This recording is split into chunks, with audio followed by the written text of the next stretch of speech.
I came home. I was early. And there he was. Or there, should I say, was his bare ass, because that's all I could see. That and her legs around his back.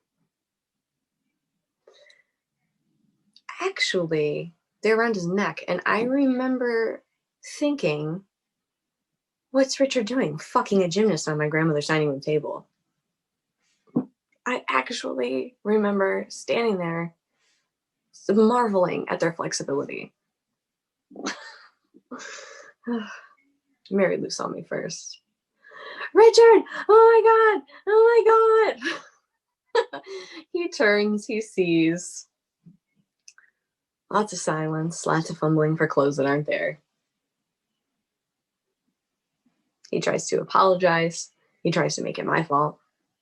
He tries to get me to slap him, hit him, hate him.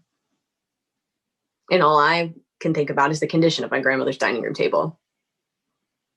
She leaves. I go into the kitchen and I come back with furniture polish and make who I thought was the love of my fucking life polish that thing until it shined.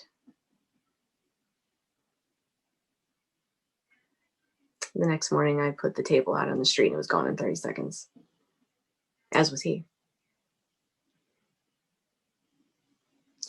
Crossfade 2 weeks later, I'm at the corner market and Richard walks in with her. I say, Richard. He says, Annie. I say, what are you doing here? And he says, oh, just picking up a few things. I can't resist. Oh, you mean besides her?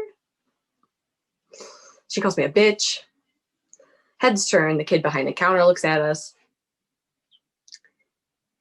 And I looked at Richard and I say, why?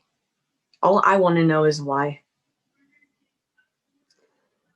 And he looks at me and he says,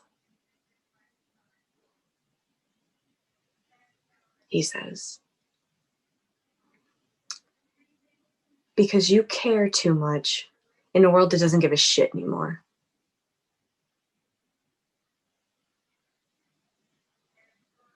And I stand there with them in the middle of that market. And for the first time in my life, I can't think of anything to say.